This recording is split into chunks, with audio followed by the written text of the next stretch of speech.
whenever we say van life, we're lumping in all of these different realities under one aesthetic, and all of these people are managing their needs very differently. That's what got lost in Dawn's story. She's not a victim.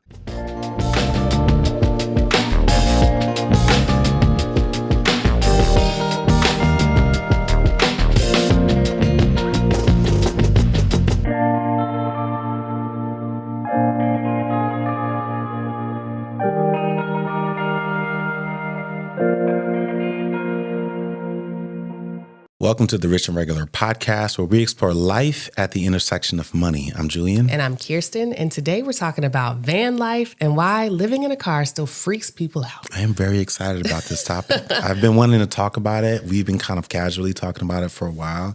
I've got a lot of thoughts. I'm going to try my best to condense them. Yeah. But I ain't even got to the shout out, and you already. I'm excited. Look, I'm not. All right, I'm gonna let you. Let me shout out our internet cousin, Jamil. Jamil left a comment on Spotify about the episode for people living on one income and the tips that we gave. And he said, wow, this is our goal for going into 2026, but it might come early. Got to make a lot of adjustments. Thank you for the reminders of selling things. We're doing this in April, or at least giving it away. Thank you for your great work.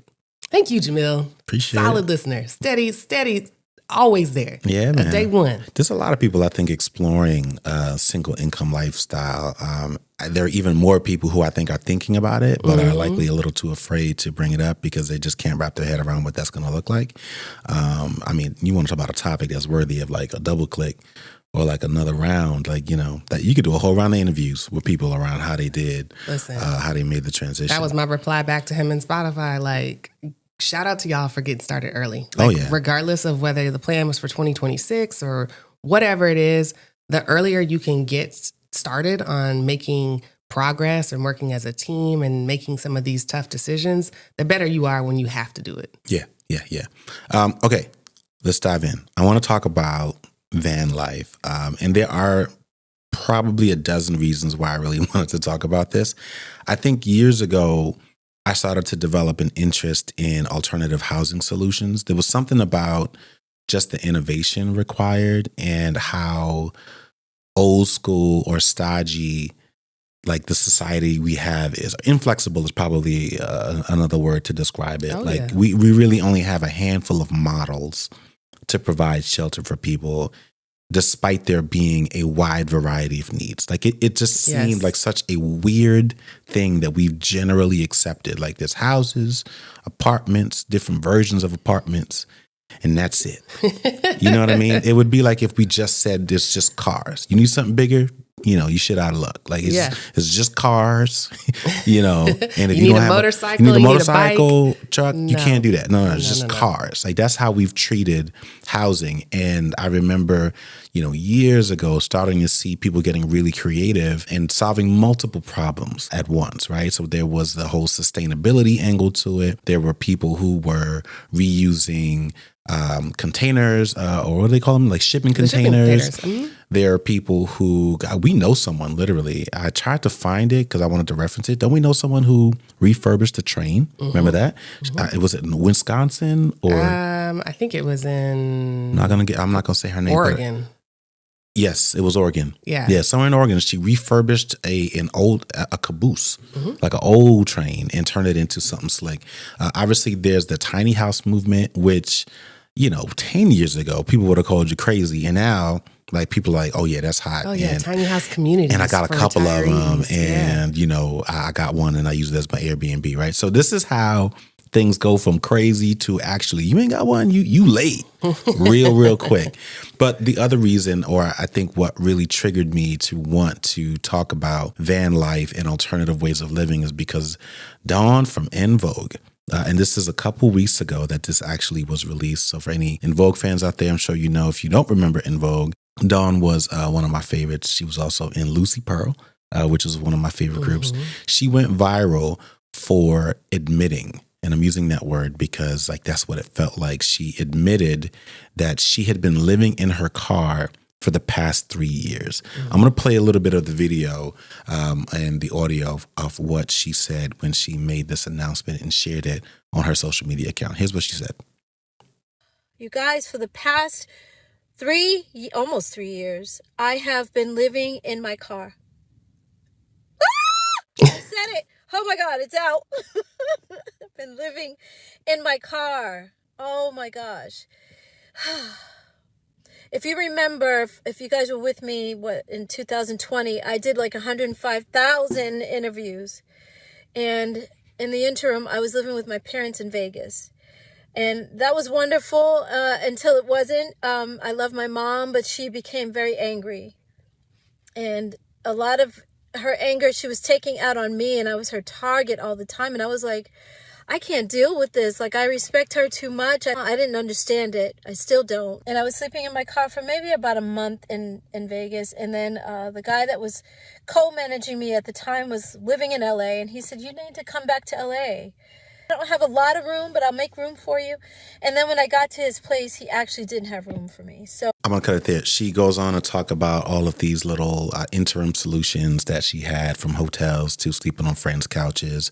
Obviously, she started with talking about living with her mom and cohabitating and that not really working out, and on and on and on. And then finally, she said, you know what? Let me scratch the itch that I'm curious about. She starts talking about car life and doing her own research and realizing, actually, I can do this, right? Like, if you go back to the beginning of what she said, obviously, if you're watching it on YouTube, you can see her visual reaction. Maybe you can kind of hear it, but she's not embarrassed. Not at all. At all. She's like relieved in a way. She's been doing it for 3 years. Yeah. Voluntarily. And she's trying to get ahead of a story. She imagines that, somebody's going to reveal it, and then people get to frame it the way that they want to. Yeah. And I think the most interesting part of her story is how people reacted when she doubled down and clarified that she loves it and that she is choosing it. Yeah. It's not a matter of like whether or not she has another option. This is what she wants to do with her life. And I feel like the FIRE community, the financial independence, retire early community, is a gateway in some ways and has exposed us to a lot of alternative lifestyles. But the through line is that the immediate reaction to anyone who's doing something countercultural is always fascinating to me because it makes people so uncomfortable. I always want to know, why do some people see one thing as freedom while other people can see it as a failure? And so for me, this isn't one of those like advice episodes. We're not going to tell you how to live in your van or whether or not you should, but it's probably going to be one of those reflective episodes that requires you to sit with some tension between how we define freedom, stability, dignity, and why certain definitions make people uncomfortable. Yeah, I completely agree. I have a long set of reasons why I also think this is important. I'll save that for the very end, if I remember, or if I don't interrupt myself and throw it in there, along the way. So let's jump right in. Like, what exactly is van life? Because it does sound like a sugar-coated version of houselessness, right? Like it sounds like that, or it sounds like an extended camping trip, right? Like what exactly is it? And I think it's in this gray, murky area. It's kind of difficult to define, which of course makes it even that much more difficult to actually measure. But I would call it a socio-cultural trend, right? Like very similar to some of the things that I mentioned early on, whether it's, tiny house movement. Like people were like, well, is it a house? You know? And it's like, well, it's a tiny house. Yeah. Like, does that not make it a house? Like, what you want to give it another word? Like, what is it? It's a dwelling. It is constructed. It's a hashtag. It's a cultural trend. It's not necessarily new. It's an alternative. Yeah. Yeah. It overlaps with other ways of living, and this is just a carved out space so that like-minded people can find each other. Well, look, whether you agree, like it or not, it is definitely growing in popularity, and I don't see this changing anytime soon. On social media, hashtags like van life, have like 15 million, like search it yourself, look it up. Like it is not something that is very isolated at all. There are tons of influencers, digital nomads, minimalists, adventure seekers. Like it is for everyone. I mean, I remember seeing a video of a guy who was a former Wall Street banker that just kind of wanted a break from the grind and decided that was what he was going to do for a year. So like not everybody is backpacking through Europe. You know what I mean? Some people are discovering the country that they live in and deciding that they want to do that for a year. And some people decide to just continue to do that indefinitely. But it is difficult to measure because it kind of overlaps with things that we already measure and have a clearer definition of, right? So here's what I mean by that. So a couple of things that we do measure, and by we, I mean like government, cities, organizations. So there's what's considered unhoused vehicle dwellers. According to a 2020 HUD report, it found that nearly 44% of unsheltered people, just looking at Los Angeles County here, were living in vehicles, right? So they do not have homes, but around 44% of them did have cars, and I presume were either living in those cars at least some of the time. Another category is what you would call mobile home residents. So to your point, right? Like, where do we draw the line between what we consider? Like, is a van not mobile? It is mobile. It is. Is what she's calling her home. But we don't consider that a mobile home, right? Correct. But there are mobile home residents. And in the United States, over 22 million people choose to live that way. By the way, that's also considered manufactured housing, right? And that is, for lack of a better word, legally categorized as a mobile home. And for many people, quite honestly, is aspirational and desirable. Like, there's levels to it. Let's be clear about that. It depends. It depends, because in some places they're called mobile homes, and in other places they're called trailer parks and trailer trash. Correct. And so it really depends. It depends. And to your point, like, a lot of that is just around the language. The difference between manufactured housing and a mobile home that can be moved versus a van is that mobile homes are typically hooked up to utilities like a permanent home. So they have the ability to have plumbing, they have the ability to have electricity, and a van does not have those things. But we're getting into a really important point about policy and language. Yeah. Now, the last one I'll call out is there are also like RV dwellers, right? Which I have admittedly also been really intrigued by, not in terms of like living, but I have desires to like spend a month traveling or something like that with the family in an RV. And it may not even be full time, but according to the census, more than 1 million Americans live full time in RVs. And a lot of that, I think, is just under the radar because it's not always a consistent thing, right? So there are all forms of non-traditional housing. Most of these forms of shelter aren't included in the official HUD definition of homelessness, which prioritizes people who live in shelters. Like, that is the very specific version of it, right? Like, you've got to be almost like registered, if you will, like to be in a shelter, and then you are definitively defined as homeless. Like, it's weird. It's weird. It is. And that's one of the reasons why van life is in this gray area, is because HUD, which stands for the U.S. Department of Housing and Urban Development, is the federal agency that defines what counts as a home and what counts as homelessness. Right. And it doesn't really know what to do with something like van life, even though they set the national policy on housing, especially for low income or vulnerable, unhoused populations. And they influence who gets counted, who gets help, and how resources are distributed. And so that's a problem, because if you're officially counted as homeless under HUD's definition, then you can get access to things like Section 8 vouchers or a housing voucher request. I think that's what it's called now. You can qualify for emergency resources. They can make calls to get you into shelters. There are all these resources that you get.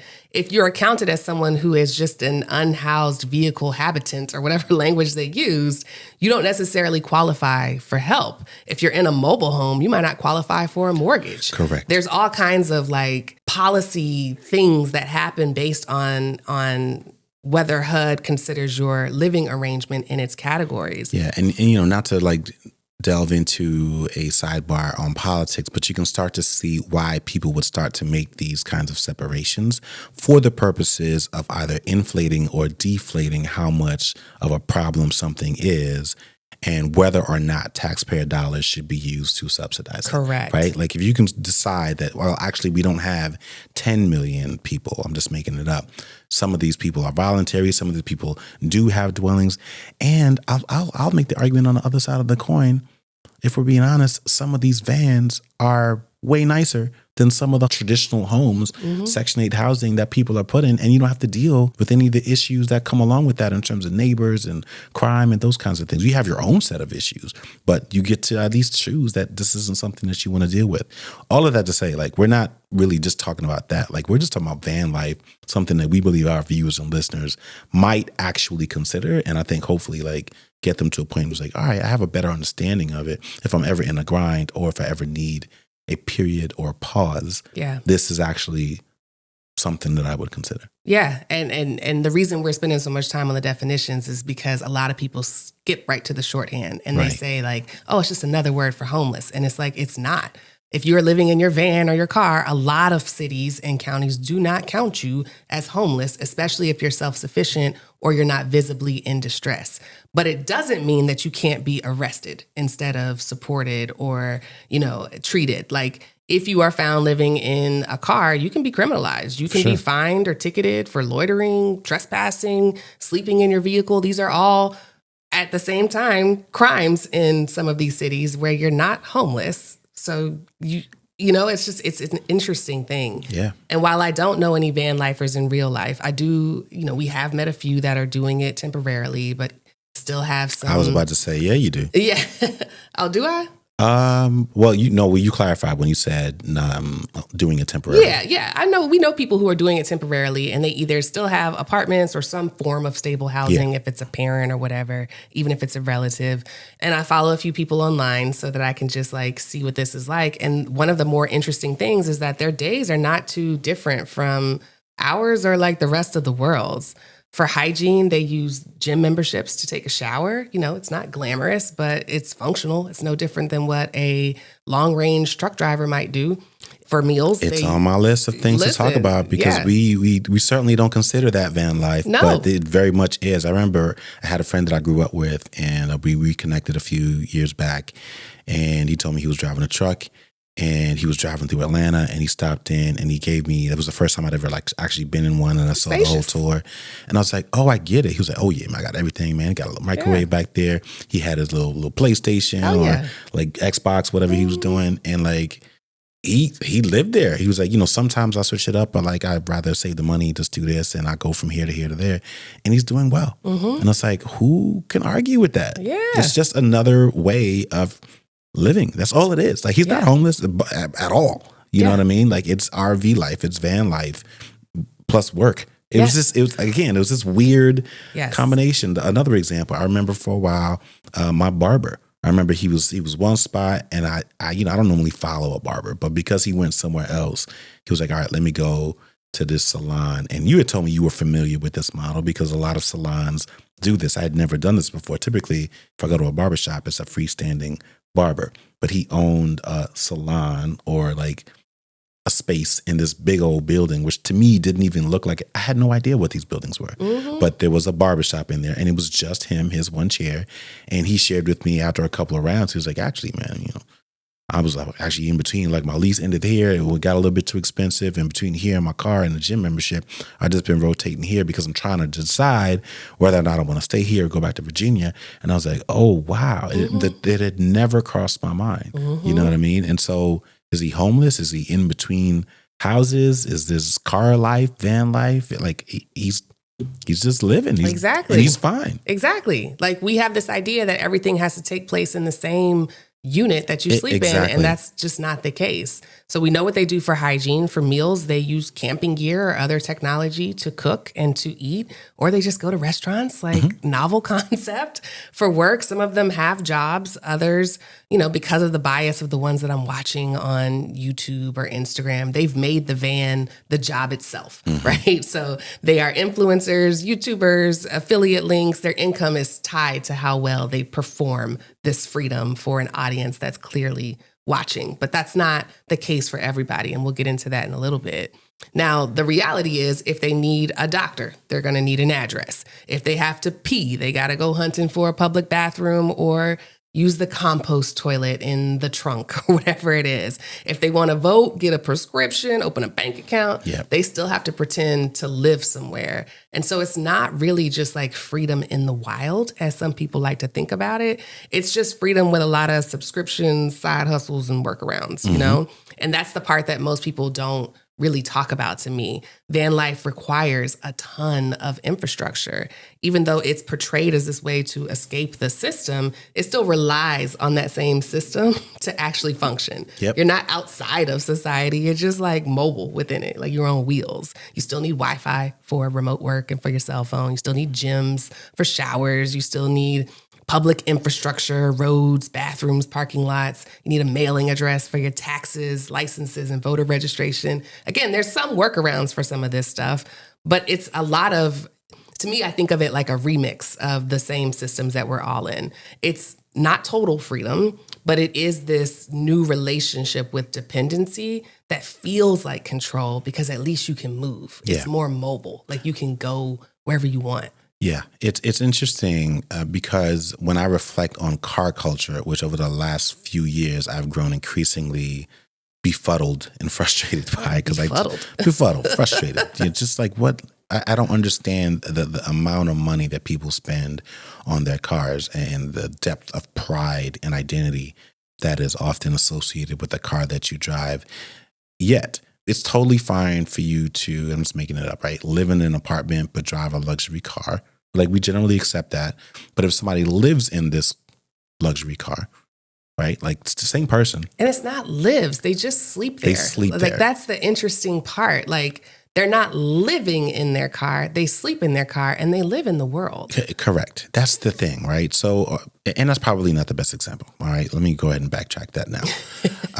But I will say there are examples of versions of van life that we have all agreed have been fine. So my first thought that comes to mind is touring musicians who live on a bus together. They'll be the first ones to tell you that some days it's cool, some days it's incredibly frustrating. Sounds the same as a homeowner, if you ask me.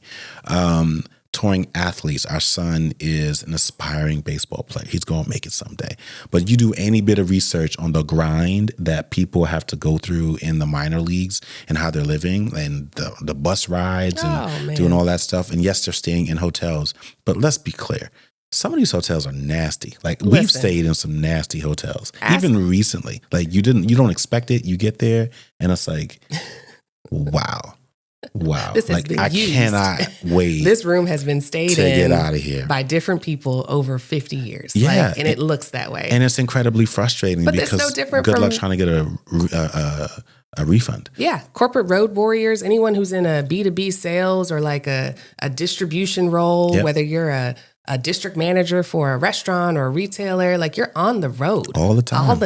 The same skills, the same. Just because you get to sleep in a bed. Exactly. The same portability, the same ability to kind of navigate the world and just kind of live and experience the world, and infrastructure is just different. And I think that is at the core of why so many people are confused about van life or just turned off by it, because many of them are just really unfamiliar with how to navigate the world outside of living in a home or living in an apartment. Which explains why our homes have gotten so big. Correct. Like, do you really need a bowling alley? We got to have everything in our homes because we don't really know we how don't want to go out and get nothing. On the go. So who is this for? We've already mentioned a good bit of this, but there's obviously the digital nomad, which, has been a really interesting trend over the last couple of years. I don't see it going away at all. I do think that this is our American version of backpacking through Europe, except, whether they're doing it globally or just around their area, I do see it being more and more of a thing. So you see a lot of like content creators or lifestyle entrepreneurs, those kinds of things.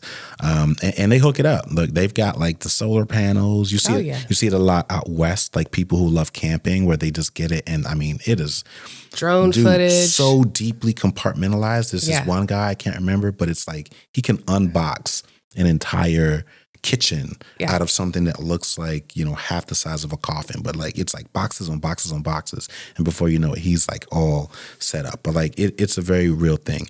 There's another group, though, of people who I think van life is for. And I think it's the people who didn't really like choose this life, but they also haven't quite given up, right? So they've gone through some tough times. Maybe they've lost their housing, or maybe just like the rent in their city just really became impossible.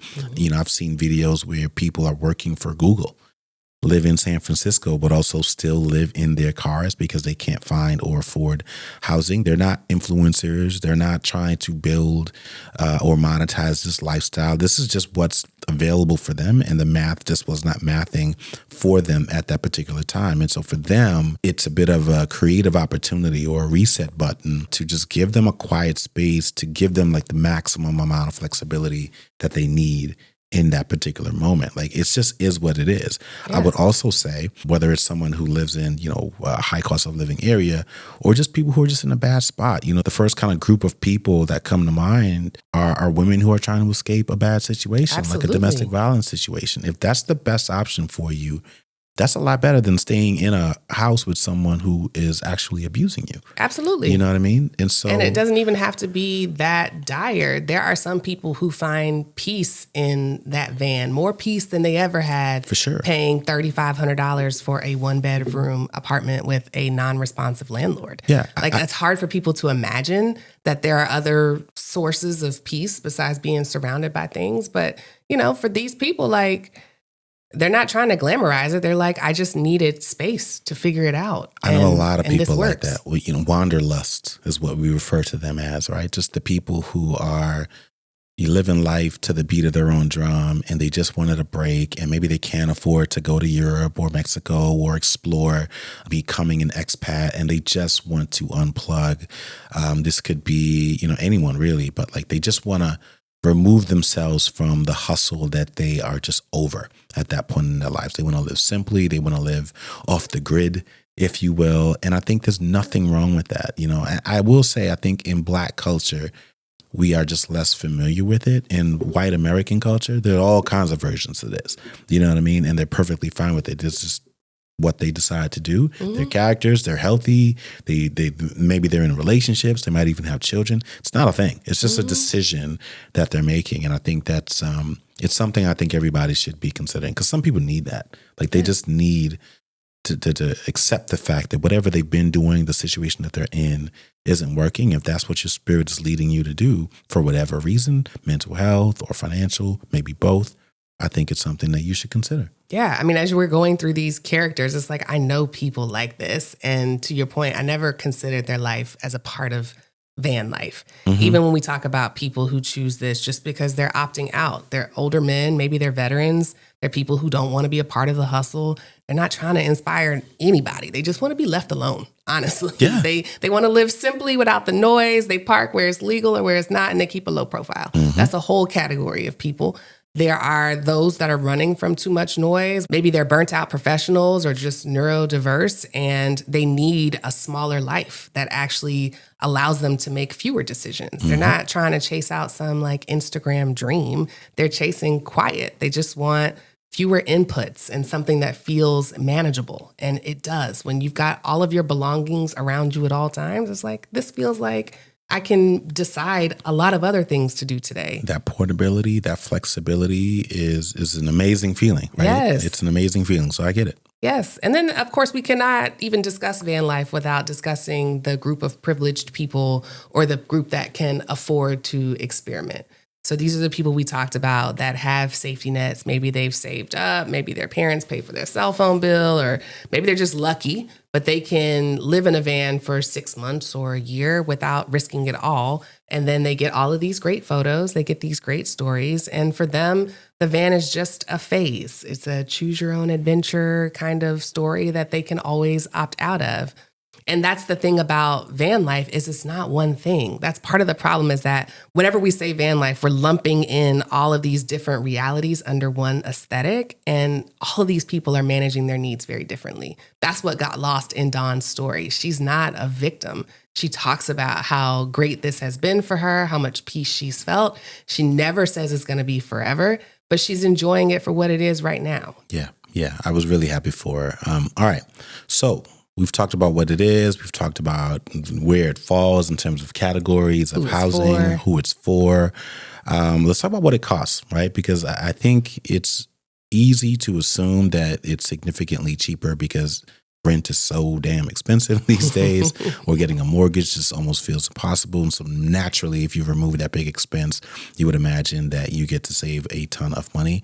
Let's just be clear, van life is not free. And in some cases, it's not necessarily cheap either. Right. If you wanted to get a van and build it out with like the full mattress and the portable stove and that whole thing, we're talking easily $5,000 to $15,000. If you wanted to do like what we've seen a lot of people out west do, like we were talking about with the solar panels and like the glam hookup, like the Sprinter van, those kinds of things, like that can go just depending on the depth of it. But like when you factor in power and plumbing and insulation and all the bells and whistles, like anywhere from $40,000 to $100,000, like pretty much to build out that full Sprinter. And then there are just ongoing costs, right? There's going to be gas, there's going to be repairs, the general wear and tear on the vehicle. It needs to be insured.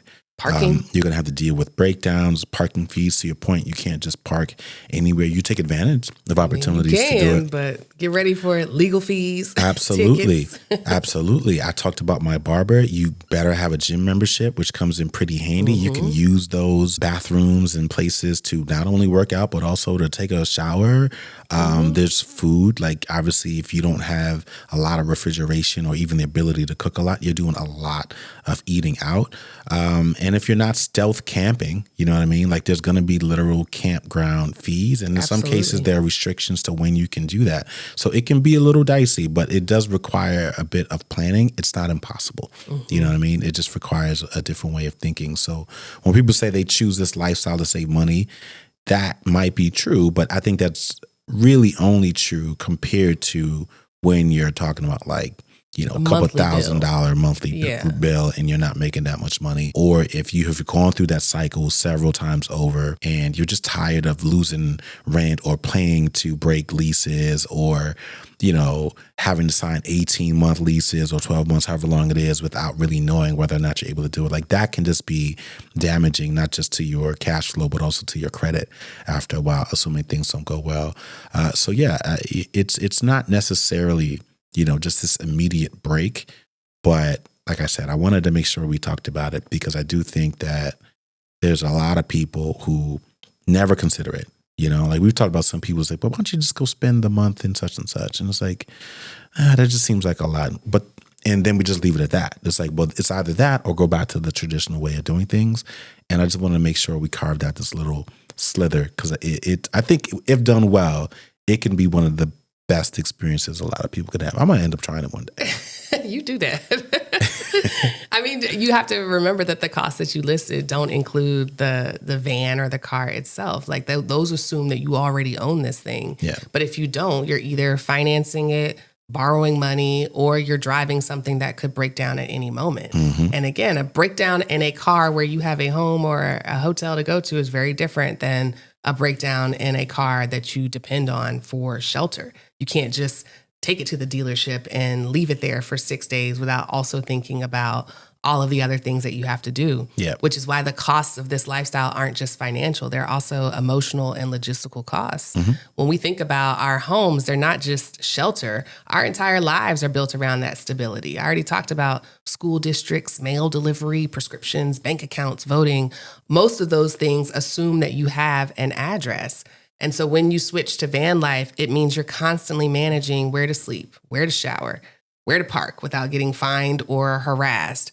That might sound freeing at first, but over time, it can definitely become exhausting. Yeah. And when we talk about the cost of living, we're not just talking about bills or you know, groceries. We're also talking about the toll of always having to figure it out. That's why poverty is so expensive. That's why people have such a hard time saving money, even when they're given extra. It's because all of your brain power is spent on making these day-to-day decisions about what you're going to do, where you're going to shower, what time is this, where can you park, Do I lock the doors? Do I have, that's just a lot of mental bandwidth. Yeah, if I had to guess, I would say van life is on the same trajectory as, or a similar trajectory as the tiny house movement, where there was a time where it just seemed fascinating and bizarre, but it was largely because there just was not a lot of flexibility in terms of how it could actually be done or how it could be customized for you. There was just a few versions of it which were much more sculpted for whoever story you are actually watching, right? But now that you've got so many options, you can build your own. In fact, some of these tiny houses aren't that tiny. You know what I mean? Not anymore. They combined them, built patios. Tinier. Yeah. But they're like, or the house is tiny, but it's on a big old plot of land that has all kinds of other amenities. They're now tiny house communities. I know there was one that they were trying to build out here in Atlanta, and they're popping up all over the place. And so, I just think we are still in need of another wave of innovation. My guess would be that there will be some company, some brand that decides to build out some vehicles that are sort of ready to go. You can buy prefab houses now on Amazon, just to kind of give people some perspective. You want to buy a house? You can buy a house on Amazon, have it delivered, sent straight to your house. Sears used to do that back in the day. Yeah. So again, I don't think people realize this stuff. They don't realize that these are legitimate options that have always been there. And I think this is something that is along those same lines. But to your point, right now, because it's not as easy and certainly isn't as widely accepted, it's still somewhat stigmatized. Our country, our government, our employment system, they all sort of place an emphasis on you having a permanent address. And if you don't, life just gets a little bit more difficult. Your credibility in some cases becomes questioned, and that just creates an entirely different set of issues that you might not necessarily be able or willing to deal with. So there's a little bit of the pros, a little bit of the cons, but I think for some people it's definitely something that they should consider. I will say this, and this is unfortunately, I would say on a bit of a negative tone, but it's real, because I remember when we were writing Cashing Out, and our editor at the time was asking us for what happens? Like, she was like, I get it. I'm seeing it. Like, I love everything that we're doing. And shout out to Nina for pushing us here. But she was like, what happens if people don't take your advice? And I was like, what do you mean? Yeah. Like, what you mean? Like, life's going to be tough. She's like, and then what? And then what? I was like, you end up homeless.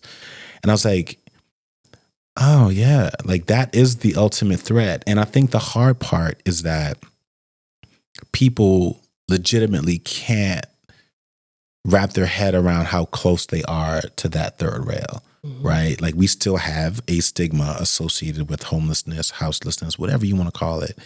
We have a stigma with those people getting there because something devastating happened in their lives and they don't have family and friends. And I was like, that is so far from the truth. Like, a lot of these people actually got there, and we did the research on it because of medical bills.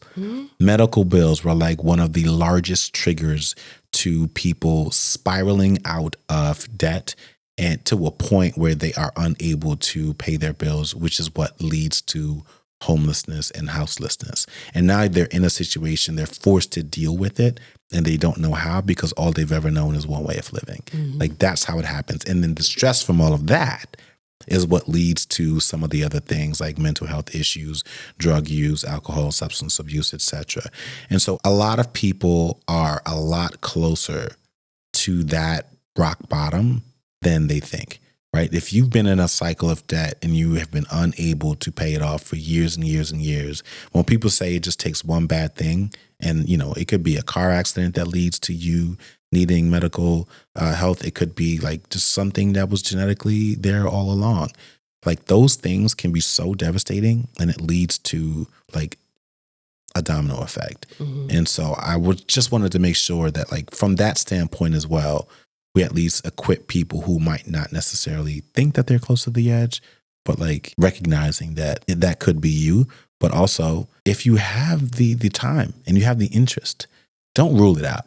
You know what I mean? If Dawn from En Vogue can say, actually, I'm really surprised, man. It's been a couple of years and I love this.